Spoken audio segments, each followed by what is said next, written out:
bem-vindos a mais uma edição do Conexão Ibérica.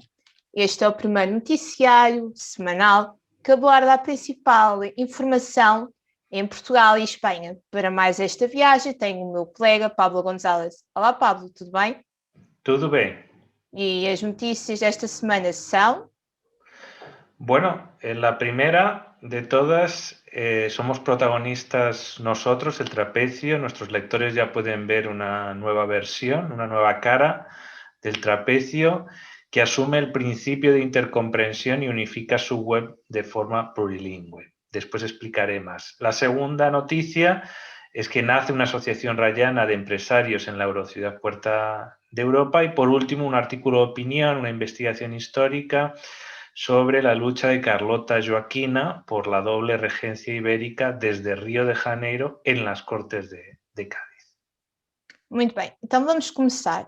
Primeiramente, quem prestou mais atenção ao nosso último programa deve ter reparado que no final disseste que em junho as coisas iam cambiar um bocadinho. Já chegámos a junho, o sol já está cá fora. O que é que mudou? Bueno, pues como han podido ver los lectores y los que todavía no lo hayan visto, les invito a que entren en eltrapecio.eu. Pues a partir de este 1 de junio hemos abandonado definitivamente las traducciones. Esto entra en coherencia con este principio de intercomprensión que estamos planteando.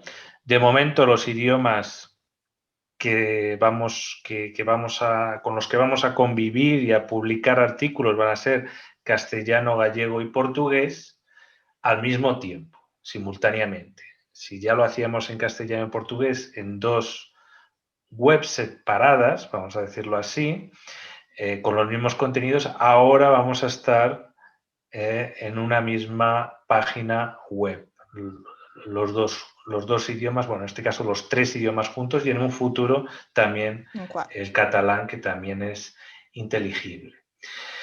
Bien, en ese sentido, Pablo Castro ha publicado un artículo argumentando un poco en la línea que venimos trabajando de la intercomprensión y de la hermandad lingüística. Él plantea la importancia de la valorización y la institucionalización de la intercomprensión entre los idiomas portugués y español. De hecho, los institutos Camões y Cervantes lanzaron un libro sobre la proyección internacional de las lenguas, y nosotros venimos por ese camino detrás, haciendo nuestro aporte, nuestras ideas, y creo que somos una vanguardia en ese sentido, ¿no? En el ámbito del periodismo, pero también abarcamos en temas incluso de investigaciones académicas, y apostamos por esa opinión pública ibérica. Bien, lo que dicen el Instituto Camões y el Cervantes es que hay que aprovechar esa potencialidad de la cercanía de las dos lenguas, y en esa estamos. Estamos apostando también por un curso de intercomprensión del trapecio OEI, están avanzando las negociaciones. Y bueno, Pablo Castro lanza esa idea que viene insistiendo hace tiempo de que haya un certificado de intercomprensión institucionalizado que tenga un valor de mercado para alumnos de lenguas ibéricas. ¿Vale? Entonces seguiremos este camino con esa creatividad de ideas que venimos demostrando, y espero que sea útil para todos nuestros lectores. Claro que vai ser, claro que vai ser. Agora, passando para a nossa segunda notícia do dia, temos novidades na Eurocidade. Que novidades são essas? Uma nova associação nasceu?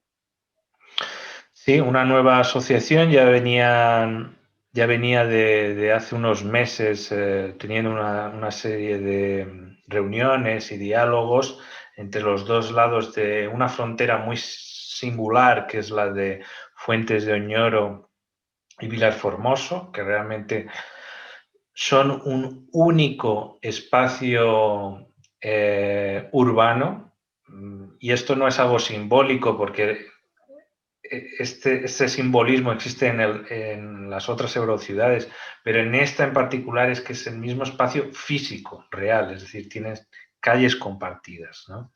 Siempre hemos prestado mucha atención a esta experiencia que prácticamente va a empezar ahora, junto con la Eurociudad. Y bueno, los empresarios, se llama esta asociación Raya Centro Ibérica, Asociación Internacional de Empresarios, quieren impulsar el desarrollo económico en la región, quieren el fin del abandono institucional que sufren de los dos gobiernos. Una de las vocales, Dulcinea Catarina Moura, dice que la pandemia fue la clave para dar ese paso. De hecho, muchas empresas cerraron y no volverán a abrir.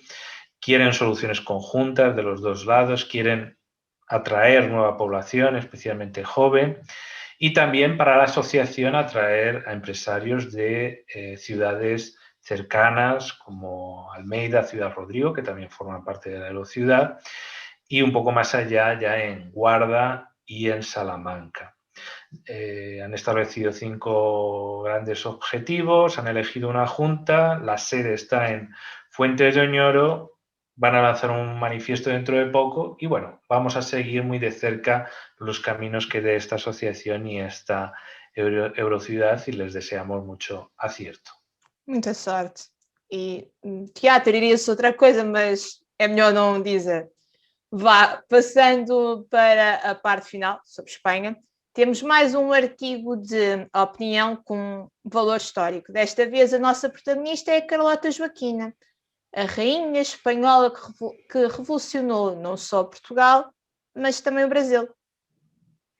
Sí, es un personaje bastante curioso que en torno de él pues, se gira una cierta leyenda negra por muchos motivos, ¿no? Entre otros, pues gente que se quería vengar y que escribió memorias, incluso, claro, diferentes interpretaciones nacionalistas y también el hecho de ser una mujer fuerte en esas cortes de hombres. Bueno, Carlota Joaquina de Borbón, evidentemente ese factor siempre ha estado ahí y es uno de los factores donde hay gente que plantea rehabilitar de alguna manera dentro de aquellas sociedades súper injustas, llenas de abusos y tal, pero bueno, hay figuras que son interesantes, ¿no? Como ejemplos históricos.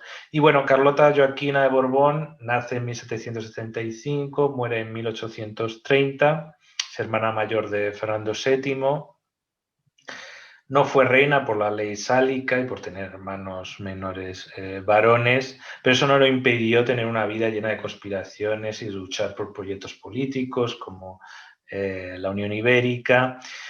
A los 10 años llega a Lisboa, es decir, que aunque muchas series la ponen hablando en español, un portuñol bravo, ¿no? Como suele decir, yo creo que dominaba los dos idiomas perfectamente, porque a esa edad incluso se puede hablar un idioma sin acento, ¿no?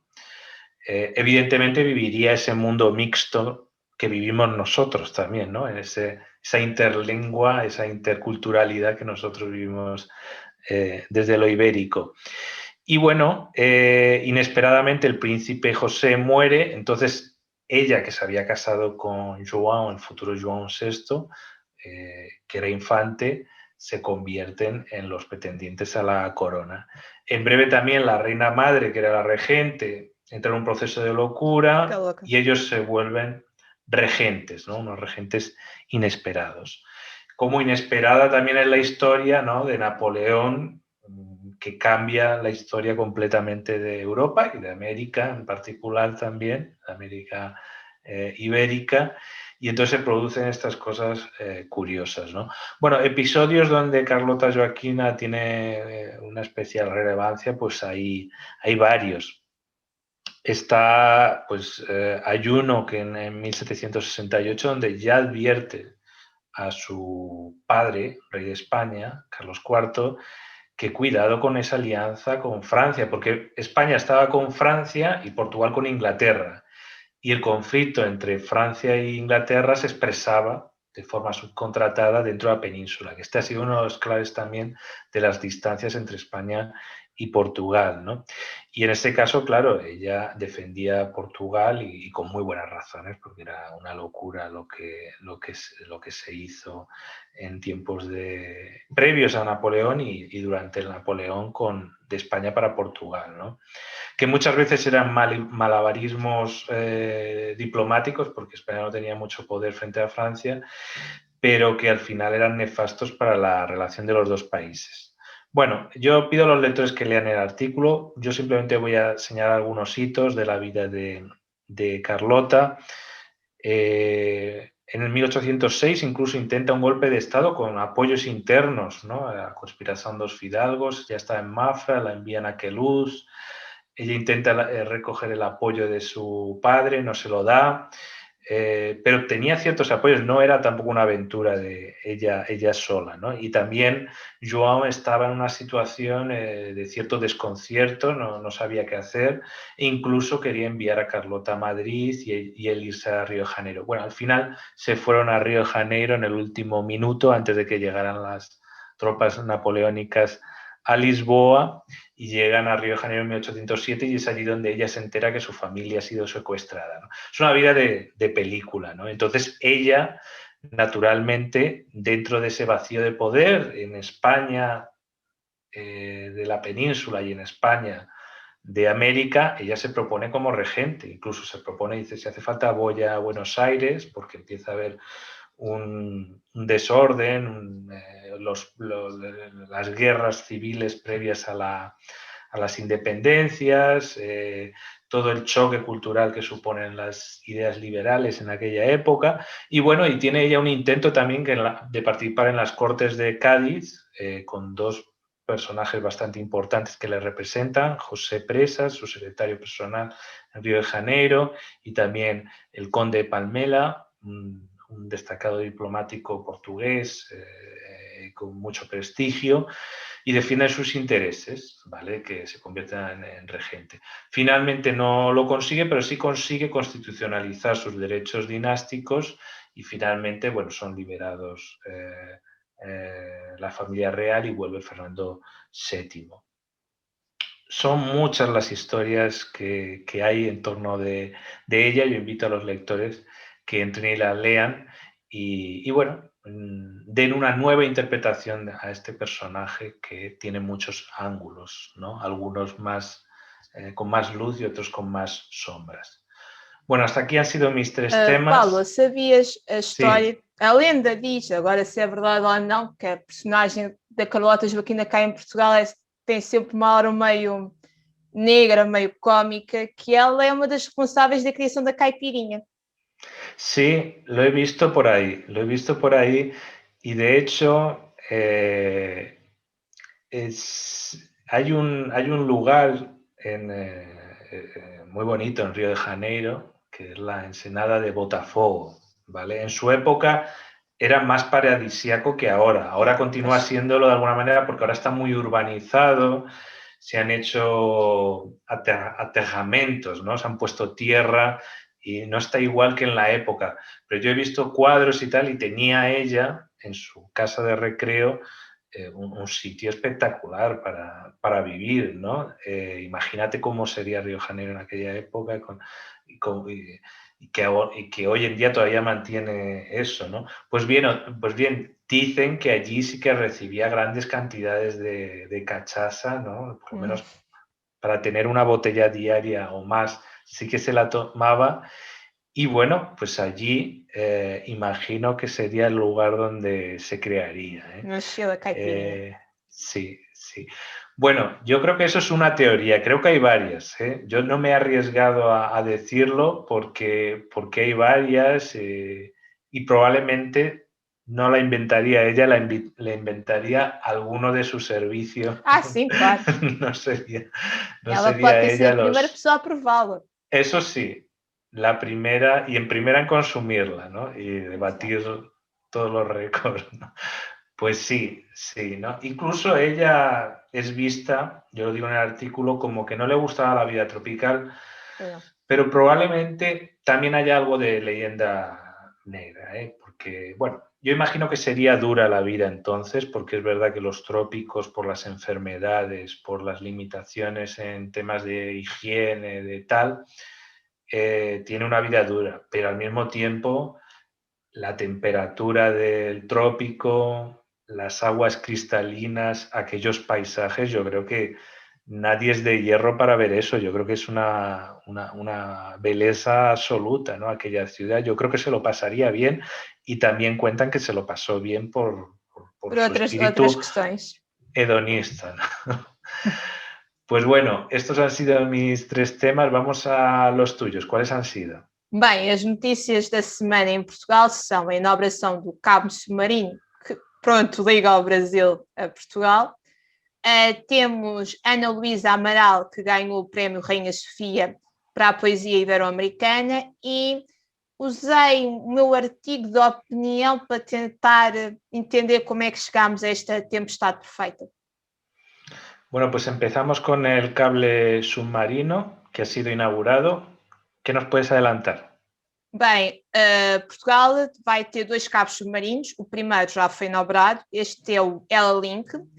É a primeira ligação direta por fibra óptica entre a Europa e a América Latina. Este cabo parte de Fortaleza, no Brasil, e vem desaguar, entre aspas, a Sines. Quem esteve presente nesta inauguração do cabo foi o primeiro-ministro, António Costa, que disse que a localização de mais um cabo submarino, não é o primeiro em território nacional, tem muito que se lhe diga, porque, segundo ele, Portugal, mais uma vez, comprova a sua função histórica como elo, plataforma de ligação, de articulação entre diferentes povos e continentes. Este cabo vai ajudar na intercomunicação principalmente entre o continente americano e o europeu. É uma nova infraestrutura extremamente tecnológica, não é a única que vai haver em Sines, já que também falámos aqui, foi inaugurado o projeto de um data center que é o maior aqui na Europa, no sul da Europa. Esta inauguração do Ela Link foi feita em parceria com a apresentação da Declaração de Lisboa para a Democracia Digital com propósito. Este marco da presidência portuguesa pretende estabelecer os princípios éticos para um desenvolvimento digital, económico e um desenvolvimento social, porque não nos basta ter um desenvolvimento digital ou económico sem esquecer as pessoas.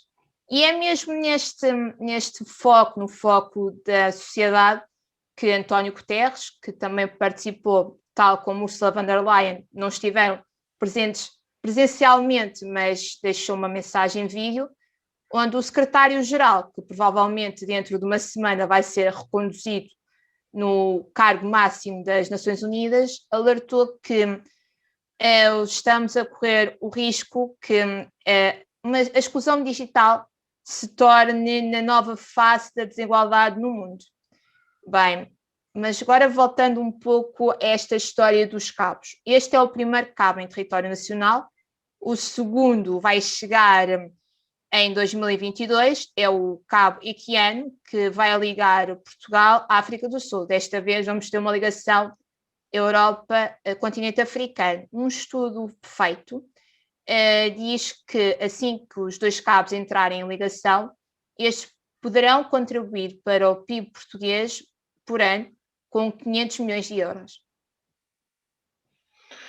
Pues sí, es una excelente noticia, ¿no? Para convertir a la península en un gran espacio, ¿no? Un gran hub de interconexión internacional. Muy, muy interesante y bueno, esperemos que vaya más todo esto.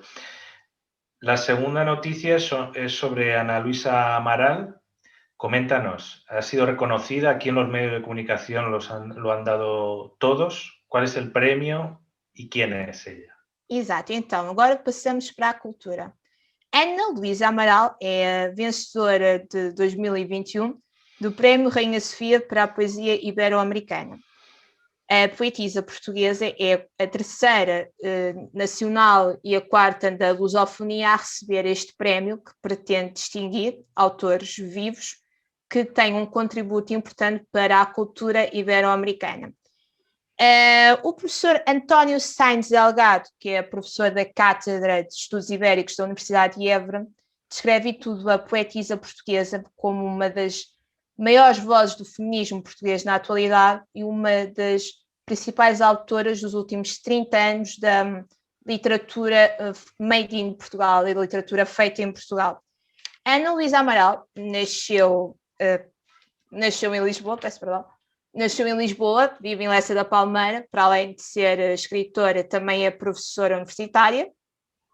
Tem 33 obras editadas, não só em poesia, escreve também romance, teatro, histórias infantis, e está traduzida em inúmeros países, incluindo Brasil, a Espanha e o México. Em Espanha, este não é o primeiro, de longe, não é o primeiro prémio que recebe. No ano passado, em 2020, ela tinha sido distinguida pela Associação de Livrarias de Madrid com o prémio Livro do Ano na categoria de poesia pela obra What's in a Name. Pues es importante esos reconocimientos precisamente para que se conozcan los nombres de uno y otro lado de la frontera, que normalmente se desconocen incluso de personas que tienen una larga trayectoria. Pues bueno. A primeira destas vencedoras portuguesa foi nada mais, nada menos que Sofia de Melbourne Anderson, que é enorme em Portugal, e tudo no ano em que Saramago ganhou o Prémio Nobel da Literatura, ela foi um dos nomes cogitados para este prémio. Muy bien. Ahora vamos por la última noticia.